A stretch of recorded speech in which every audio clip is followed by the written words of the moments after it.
The emergency alarm blared through Metropolitan General Hospital at 3:47 a.m., its harsh tone cutting through the usual quiet of pre-dawn rounds. I was checking on Mrs. Rodriguez in room 412 when it started. That awful sound that every healthcare worker dreads. Code black. Total system failure.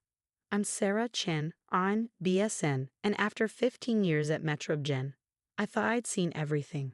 But watching our hospital's entire electronic infrastructure crash in real time, that was new. Sarah, Dr. Thompson burst into the unit, his usual arrogance replaced by panic. Nothing's working. The EMR is down. Pharmacy systems are offline. Even the Dan elevator controls are glitching. What's happening? I was already moving, my mind racing through protocols and backup procedures. Get every nurse you can find. We need to switch to paper charting immediately. I'll coordinate with pharmacy for critical medications. He blinked, unused to taking orders from a nurse. But the administration will be useless until they get here. Right now, we need to focus on patient safety. I'd spent years building relationships throughout the hospital, from the janitors to the pharmacy techs, from the cafeteria workers to the security guards. While the doctors and administrators played politics in their meetings, I learned how the hospital really worked. For the next 2 hours, I coordinated a hospital-wide response. Nurses pulled out emergency paper charts we kept just in case. Pharmacy staff manually verified and delivered medications. Security teams monitored doors and access points that usually relied on electronic locks. By sunrise, we had stabilized the immediate crisis. Patients were safe, medications were flowing, and basic operations continued. That's when the suits started arriving. Metropolitan General wasn't just any hospital. It was the flagship facility of the prestigious Chen Medical Group, no relation to me, unfortunately.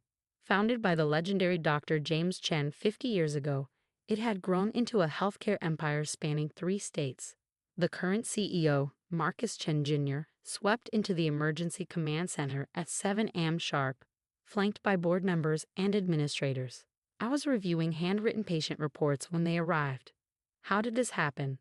Marcus demanded, his tailored suit out of place among the exhausted healthcare workers. Where's Dr. Harrison? Dr. Thompson. Both dealing with critical patients, I replied, not looking up from my charts. The backup generators are stable, but all clinical systems remain down. We've implemented emergency protocols. And who are you to make such decisions? Board Chairman Wilson interrupted, peering at my ID badge. A nurse? I met his gaze steadily. Senior charge nurse, emergency response coordinator, and the person who's kept this hospital running for the past 3 hours. Yes, well, he dismissed with a wave. Thank you for your basic assistance, but this is a matter for hospital leadership now. Please return to your regular duties. Regular duties. As if managing a crisis affecting hundreds of patients was somehow beneath their notice because I didn't have MD or MBA after my name. The A-Team reports it's a ransomware attack, the chief technology officer announced. They've encrypted all our systems. They're demanding $10 million in cryptocurrency within 48 hours, or they'll delete everything. The room erupted in chaos. Board members shouted about insurance policies and legal liability. Administrators argued about emergency procedures and press responses. I stood quietly, thinking about the project I'd been developing in my spare time. A revolutionary backup system designed specifically for healthcare emergencies. I tried presenting it to administration 3 times over the past year. Each time, I was politely but firmly dismissed. This is what happens when we rely too heavily on technology, Dr. Thompson declared, finally joining the meeting. We need to focus on medical solutions, not computer problems. Actually, I started. I have a potential. Please. Chairman Wilson cut me off with a condescending smile. This is hardly the time for nursing suggestions. We need real solutions from qualified experts.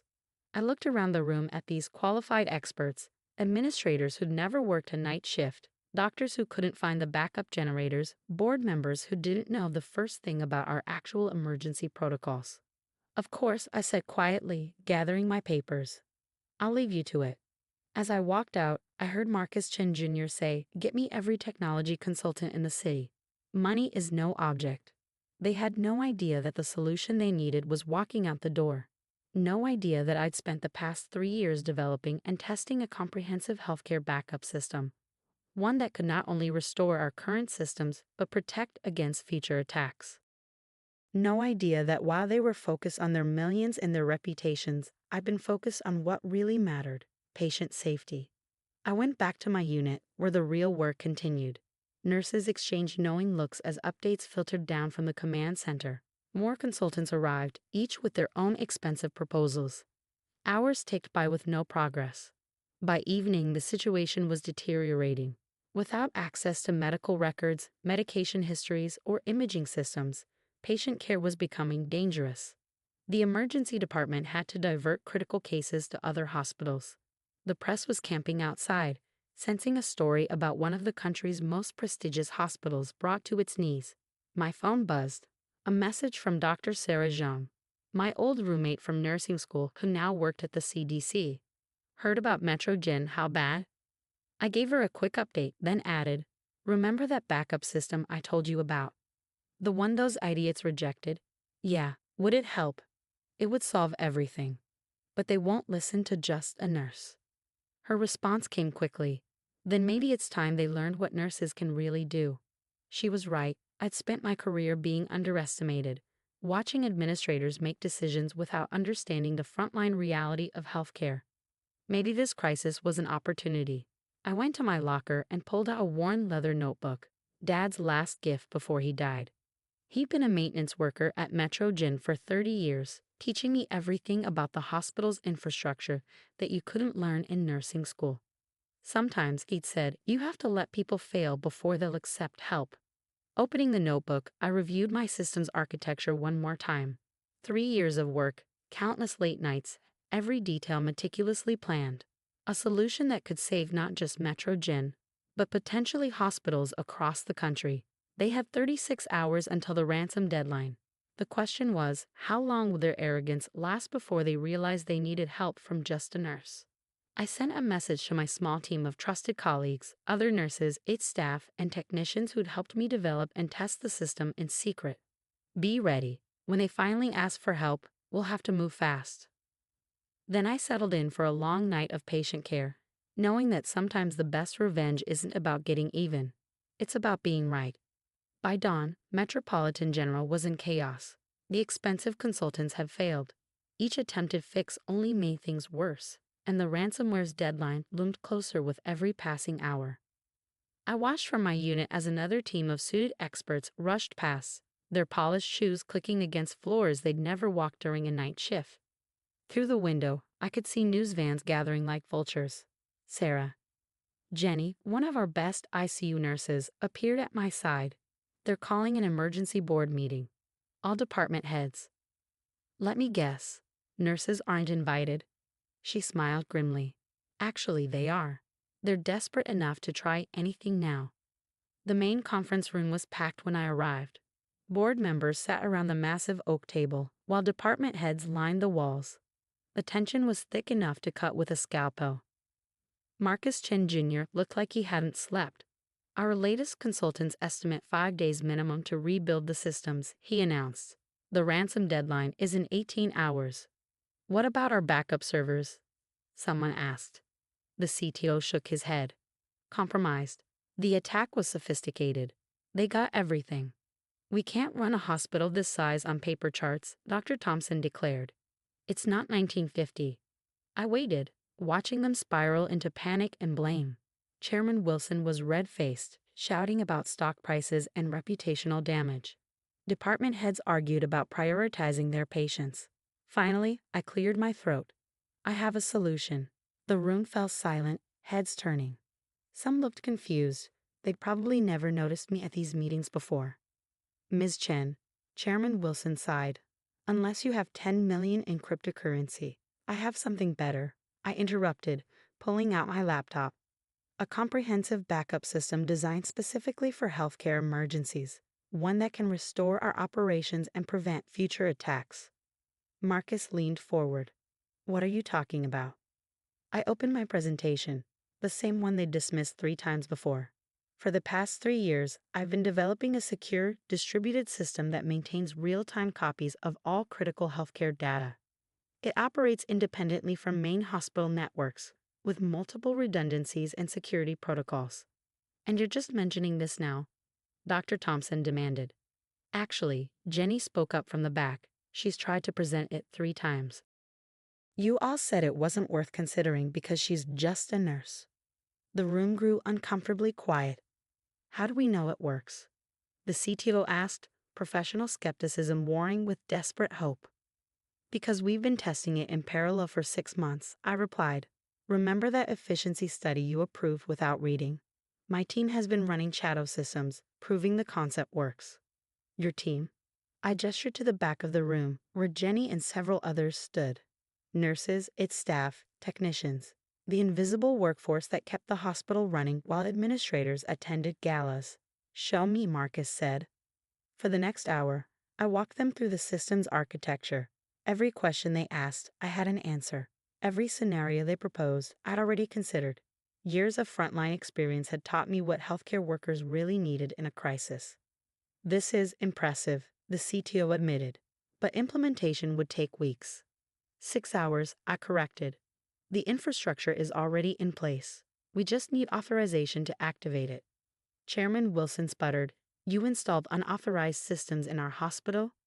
No, I smiled. I installed authorized systems through proper channels. You just never bothered to read the proposals you were signing. Too busy assuming nurses couldn't understand technology, I suppose. The room erupted in arguments. Board members demanded to know how they'd missed this. Department heads who dismissed my previous presentations suddenly became my biggest supporters. Marcus raised his hand for silence. How much? For what? To buy your system. Name your price. I thought about Dad, about all the nights he taught me about the hospital's infrastructure while cleaning floors the administrators never saw. About all the nurses who'd helped me test and refine the system while being told they were just support staff. I'm not selling, I said clearly, but I'll license it to the hospital under 2 conditions. They waited. First, the license fees go to establishing a frontline innovation fund, supporting ideas from nurses, technicians, and other staff who actually understand how hospitals work. Marcus nodded slowly. And second, I want a seat on the board, not as a token nurse, but as Chief Innovation Officer with real authority to implement changes. Absolutely not, Chairman Wilson began, but Marcus cut him off. Done. Marcus, you can't. We have 16 hours until we lose everything, Marcus snapped. Our choice is between pride and survival. I choose survival.